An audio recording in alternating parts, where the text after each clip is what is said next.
Well, folks, welcome back to Mineral Resources Review 2025. We are sponsored today by Rally Drilling. Rally Drilling has been a big supporter of Gale Force Winds at multiple mining shows. I've actually lost track of how many times they sponsored us.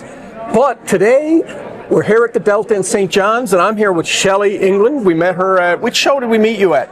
Might have been Gander, I think. Yes, I think in Gander. So Shelly is with Trades NL, and she's going to introduce herself, but she also has a story that's very important to Newfoundland and Labrador in the mining sector. So first of all, Shelly, why don't you go ahead and introduce yourself? So I'm Shelly, and I worked with Trades NL, Indigenous Skilled Trades Office. And we have an office here in St. John's, one in Labrador, and one in Corner Brook. So I'm excited to be here today at the mining conference. So what does the mining conference mean to you and to Trades NL? I'm sure it's an important Well, yes, right? Mining is very important for the province and people of Newfoundland and Labrador, and some exciting news being shared here today at the conference. For me personally, my great-grandfather actually founded the mines, Rambler Mines in Bay Verde. So it's a funny story. He was a geologist and a trapper. So when he was out trapping one day, he actually came across Rambler Mines, and Amos England was his name. Well, I mean that's going back. How many years would that be? My goodness, that would be, well, I'd say 70, 80 years or more ago. You know what, Shelly? It just goes to show how deep the roots are in Newfoundland and Labrador in the mining sector. When I was in Bay Verde at their show in June 2025, it was amazing to see so many people with a history of mining. It's incredible, isn't it? Yeah. And your family is key to it all in that area. Well, very much so. And it was funny, when he was trapping and out doing work for the mines, he trapped what they call the elusive silver fox.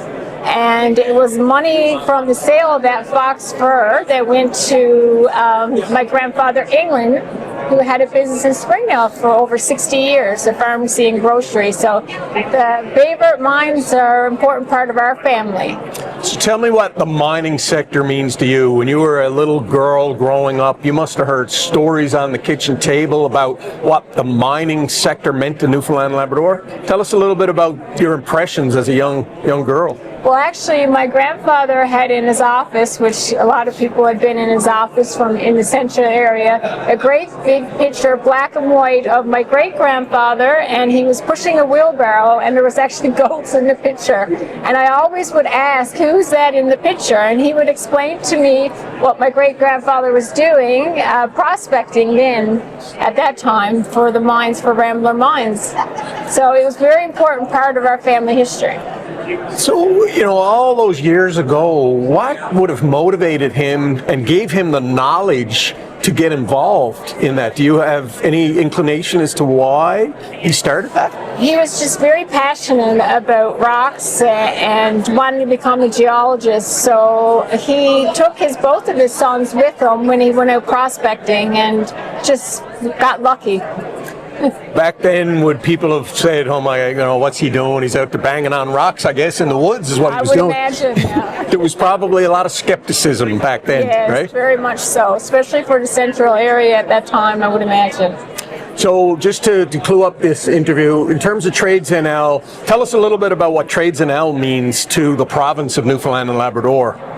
Well, I mean, we have skilled labor in construction, and we also have the Indigenous Skilled Trades Office, where we promote and advance our skilled tradespeople in their apprenticeships. So I feel like we're a very important part of the province, and we have the skilled labor now that's needed for many of the projects, including mining projects here in Newfoundland and Labrador.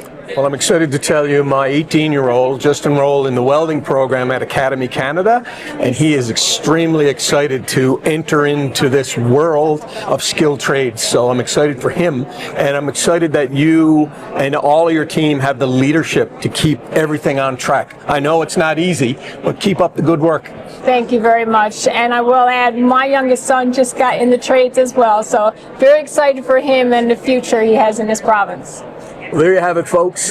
Two parents excited that their children are getting into the skilled trades. The skilled trades need more people. And here we are at the Mineral Resource Review 2025. Brought to you today, the thought leadership sponsor is Rally Drilling. Thanks for joining us.